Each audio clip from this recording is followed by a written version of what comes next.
Good morning, everyone. I am Dr. Helena Pavón from the University of Córdoba, and today I'll be talking about metonymy and metonymic triggers in the proper noun morphological conversion. This is a corpus-based analysis. So first of all, what is the main objective under this project? Well, I want to study proper nouns in English, but I want to study when they have undergone a process of conversion. So what I mean is I'm going to be assessing, analyzing, and addressing those instances, those contexts in which proper nouns now act like common nouns and when they act as adjectives. And of course, what I will be dealing with is the metonymical interpretation that motivates the conversion and that motivates the interpretation. And in order to do so, what I'll be dealing with are a concept called metonymic triggers.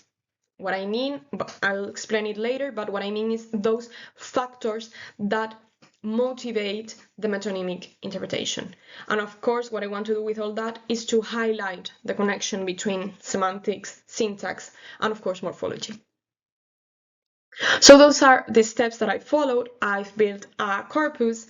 I extracted some examples from relevant literature in metonymy, in conversion, and also some other examples from the corpus of contemporary American English. I've obtained a total of 30 examples. 15 of them are proper nouns to common nouns, and the rest of them are now newly formed adjectives. So I label the metonymy in each instance, and I address the taxonomic source and target domain.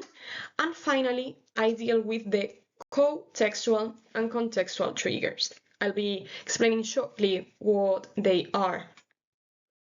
But first of all, I wanted to show you real quick the resulting corpus. Those are the 15 examples of newly formed adjectives, right?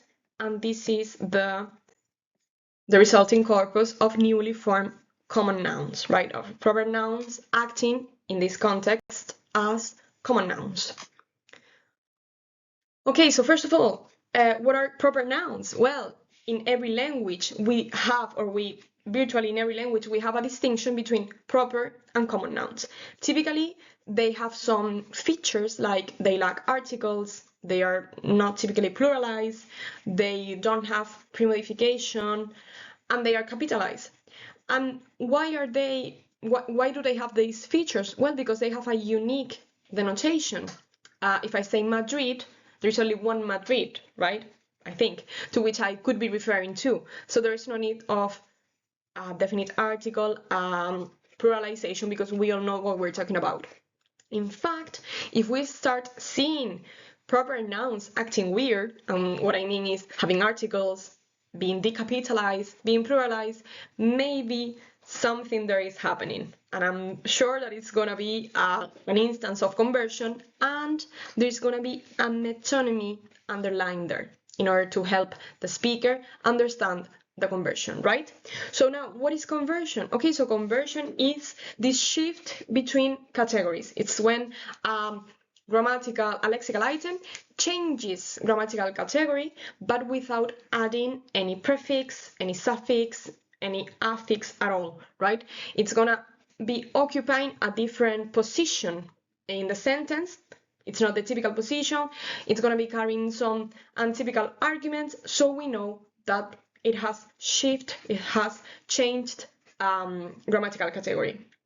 And we have metonymy there because sometimes, even if we haven't heard about this word being converted before, thanks to metonymy, we can decipher the meaning. So for instance, if I take the noun water and I use it as a verb, I water the plants, even if you haven't heard about this usage before, you can guess the meaning because there is a metonymy there. You have the substance, water, used in an action in relation to a plant. So what can it be? Of course, it's like feeding the plants, watering the plant.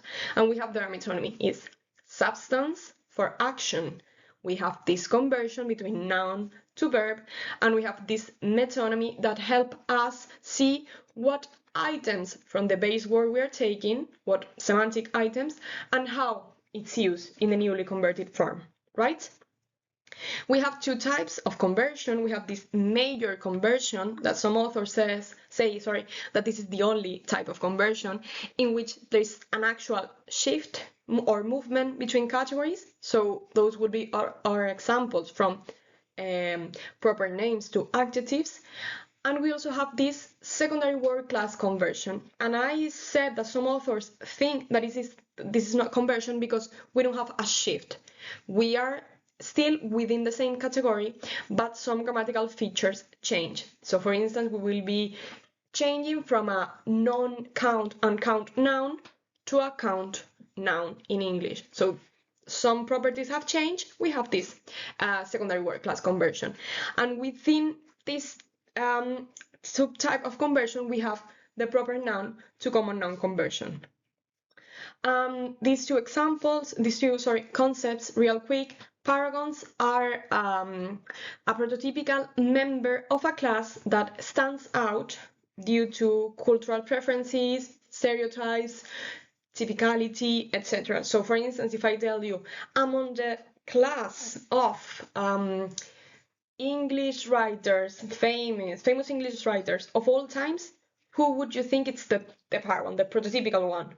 I'm sure the majority of us are going to be like Shakespeare, right? So Shakespeare is our paragon. So when I studied this conversion, what I noticed is that prototypical members of categories, paragons, are the ones that can be easily converted because we all share this common knowledge, these stereotypes, this culture, so we know what we're talking about. And constructions, I won't get into that, but of course we're going to be seeing that some surrounding elements help when we want to decipher the newly formed word, the new category, right? So if we have intensifiers such as so, very, super, or whatever, we're gonna be attentive because we will know that the following word after the intensifier is going to be an adjective, even if it's a proper noun, right? And then we get to the metonymic triggers. So these are the factors that lead to the metonymic interpretation in the conversion in this case. And we have two subtypes. We have co-textual triggers and contextual triggers. So within co-textual triggers, we have this lexicogrammatical concept that I was talking about. So we will examine what's the position in the sentence, what are the surrounding elements, what is the form, has it been decapitalized, pluralized?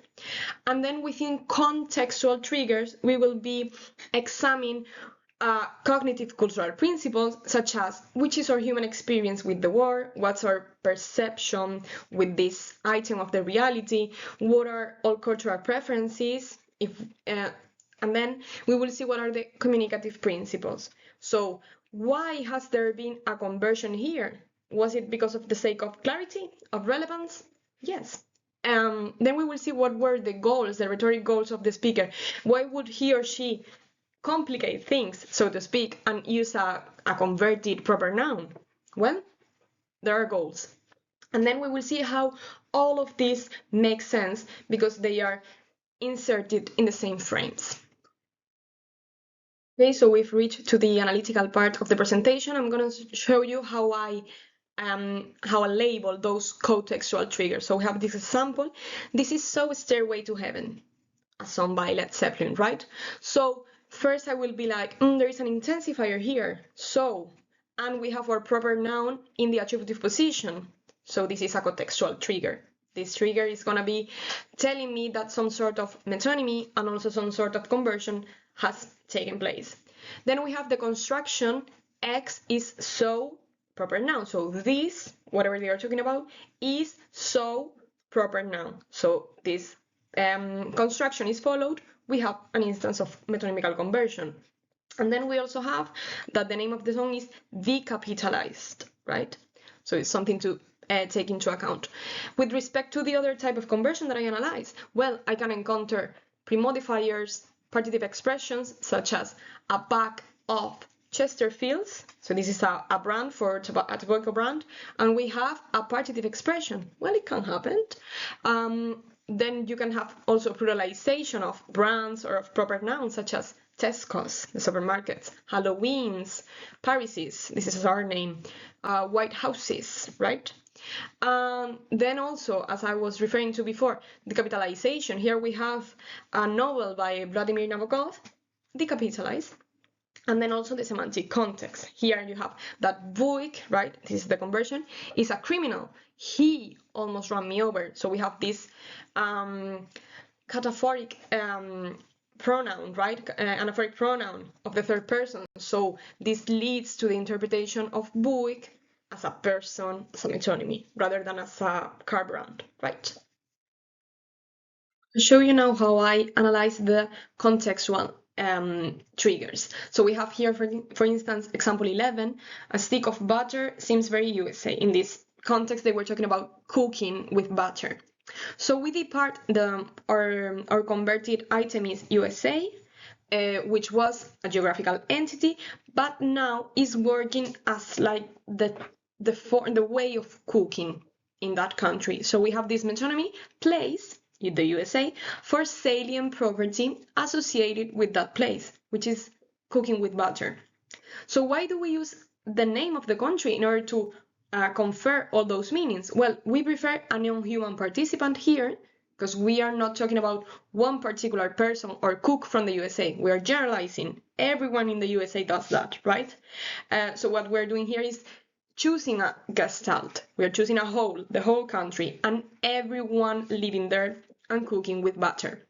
And of course, we're making a stereotype. We are saying again, we're qualifying or identifying this type of cooking as something done in the USA, right? So why do we do that? Well, there is here a principle of clarity. I want to be clear. I want to differentiate the way people cook in Spain with olive oil and the way people cook in the United States with butter.